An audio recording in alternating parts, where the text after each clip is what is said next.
Salam değerli insanlar. Bugün biz 7-ci sinif kitabında əsas mövzular, əsas hissələrdən biri olan təpənin horizontal olaraq təsviri. Burada yəni şəkil üzrə em, bəzi məqamlara aydınlıq gətirək və şəkil üzrə olan horizontallarla bağlı olan çalışaq ki, çətinlik çəkdiyimiz, qaranlıq qalan məsələlərə aydınlıq gətirməyə çalışaq. Birinci burada biz verilib ki, horizontallar təsviri. Horizontal nədir? Ümumiyyətlə, horizontal başqa da izohipsdir. İzohips. İzohips. Buna başqa da izohips deyilir. Horizontal və izohips nədir? Eyni mütləq hündürlüklü nöqtələri birləşdirən xətlərə horizontallar deyilir. Və yaxud izohipsləri. Nədir mütləq hündürlük? Mütləq hündürlük okean səviyyəsində hesablanır və yəni 0 metrdən hesablanır. Yəni 0 metrdən biz eyni mütləq hündürlüyü hesablayırıq və həmin nöqtələri birləşdirən xətlərə horizontallar deyilir. Məsələn, deyək ki, bura 0-dır. Yəni dənizdir və yaxud okeandır. Okean. Və deyir ki, məsələn, bir dənə təpədir. Bunun hündürlüyünü horizontallarla göstər. Deməli, biz bu dağın zirvəsinə, məsələn, deyək ki, biz 100 metrdən bir nöqtə qoyuruq. Deyək ki, 100 metr. Sonra dağın bu hissəsinə bir nöqtə qoyuruq, bura bir nöqtə qoyuruq, dağın əks tərəfinə bir nöqtə qoyuruq, bura qoyuruq, olur yenə 100 metr. Və sonra həmin o nöqtələri birləşdiririk. Və həmin nöqtələri birləşdiririk, olur horizontal.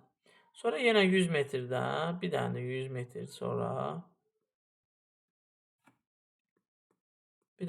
metr sonra, yenə nöqtələri qoyuruq. Və sonra yenə bunları birləşdiririk.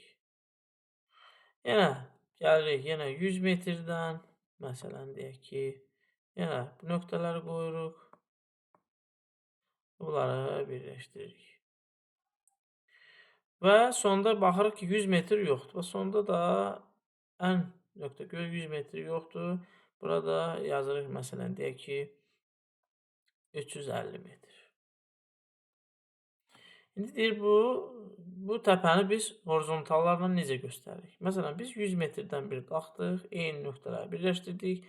Yəni, bu 100 metrlik nöqtənin, bu 100 metr qalxanda bu 200 metr olur. 100 qalxırıq. Bu 300 metr olur. Yəni, biz bu 0-dır, 0 metr. Çünki okean səviyyəsidir. Bu nöqtədən gedəndə bütün hündürlüklər mütləq 100 metr olur. Bu xətlə gedəndə 200 metr olur. Bu xətlə gedəndə 300 metr olur. Bu horizontallardır. İndi biz bunları necə təsvirləyə bilərik? Yəni, bu şəkildə də göründüyü kimi. Ortada yazırıq, məsələn, deyək ki, 350 metr. Bu ortada yazdıq. İndi isə neçə dənədir? 1, 2, 3 dənə horizontal var. 1, 2, 3. 3 dənə horizontal. Və birinci horizontal 100 metr. İkinci 200. Üçüncü 300 metr. Təbəsi də 350 metr. 100 metrdən az olduğu üçün 350 yazırıq. Bax, bu horizontaldır. Horizontal. Və bu horizontal, bir daha deyirəm, izah etmək üçün dedim ki, eyni mütləq hündürlüklü birləşdirən xətlərə horizontal və yaxud da ki, izohips deyilir. Bu horizontal. İndi burada həmin o horizontallar, deyəcəm indi, bu horizontallarda kəsmə yüksəkliyi nədir? Burada da verilib. Kəsmə yüksəkliyi. Kəsmə yüksəklik 2 horizontal Bax, bu iki horizontal arasındakı nisbi hündürlükdür. Yəni, bunu başa düşəcək tərzdə deyirəm ki, deməli, kəsmə yüksəklik bərabərdir. İki horizontal arasında nisbi hündürlükdür. Nisbi hündürlüyə bərabər. Kəsmə yüksəklik bərabərdir. İki horizontallar çıxılsın, hündürlük fərqi. Yəni, belə də yaza bilərik, belə də yaza bilərik. Kəsmə yüksəklik bərabərdir. Qonşu horizontalların mütləq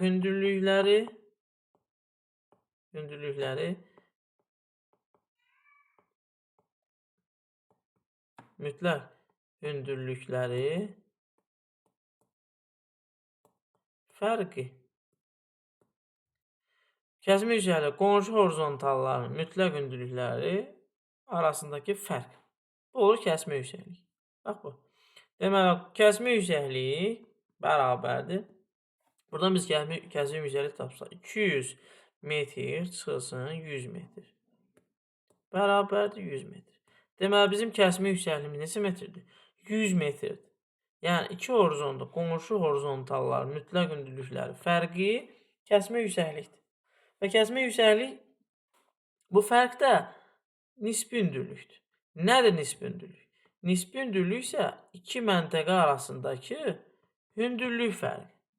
İki məntəqə arasında hündürlük fərqi. Yəni, iki horizontal arasında hündürlük fərqinə kəsmə yüksəklik, yəni, biraz da dəqiqləşdirsə, kəsmə yüksəkliyi bərabərdir. Birinci horizontalın nisbi hündürlüyü, daha doğrusu mütləq hündürlüyü çıxılsın.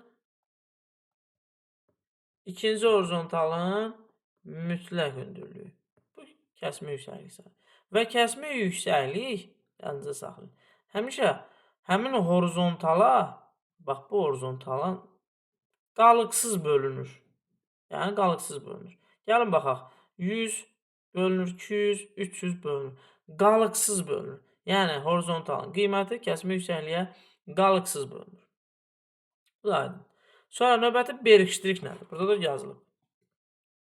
Berikştrik isə horizontala çəkilmiş xətlərdir. Horizontala çəkilmiş xətlərə, qısa, perpendikulyar xətlərə berikştrik deyilir. Məsələn, burada bir dənəsini çəkeyim. Berikştrik iki istiqamət o. Bir, çöl istiqamətə. Baxın, bu istiqamət. Çöl istiqamətə. Bir, çöl istiqamətə. Çöl istiqaməti olanda, yəni biz, elə deyək, pilləkənlərlə yuxarı qalxırıq. Yəni, bu təpədir. Təpə. Pilləkənlərlə qalxır yuxarı. Belə başa düşək tərzdə. Deməli, 2 dənə pilləkən çəkirik. Baxın, içəriyə. Çölə daha doğrusu. Və bu olur. Deyək ki, təpə. Yuxarı qalxırıq. Bir də var. Berikştrik içəri olur. İçəri. Fikir verin. İçəri. İçəri olanda pilləkənlər içəri olur. Yəni, içəri düşürsən. İçəri düşəndə olur çökəklik. Bu olur çökəklik. Bu olur çökəklik. Əgər berikştriklər, bu berikştriklərdir. Bunlar berikştrikdir. Berikştriklər içəri olanda pilləkən içəri düşür, çökəklik olur. Çöl olanda təpə olur. Və yalnızca saxlayın ki, əgər təpədirsə, kənardan içəriyə doğru hündürlük arta gedir. Məsələn, deyək ki, bu 100-dürsə, bu olacaq, məsələn, deyək 300, məsələn. Amma burada isə əksinədir. Burada 100-dürsə, bu çöldə 300 olacaq. Çünki kənara doğru getdikcə artır. Çünki çökəklikdir.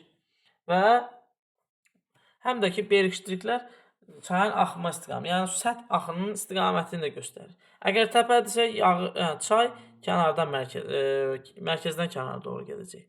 Axan sular, yağış, qar suyu, çaylar.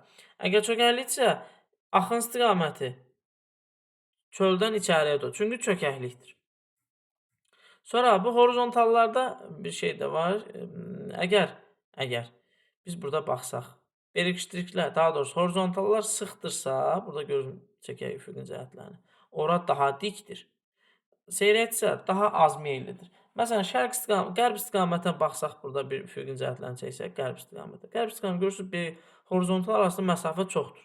Deməli, bura az meyllidir. Çünki horizontal arası məsafə çoxdur. Amma cənub-şərqə baxsaq görərsiniz ki, berişikliklər daha sıxdır. Berişiklik daha sıxdırsa, ora daha dikdir, meylliyi çoxdur. Çünki berişikliklər daha yaxındır. Onda meylliyi daha çox olur. Ərazi daha dikdir. Horizontallar arası məsafə uzundursa, ora az meylli. Horizontal arasındakı sıxlıq çoxdursa, çox meylli və yaxud da ki, çox dik olmuş olur, sayılır. Çox dik sayılmış olur. Horizontalların birləşdiyi kəsmə yüksəkliyi ilə bağlı demək olar ki, deyiləcəklərini dedik. İnşallah növbəti dərslərdə görüşürüz.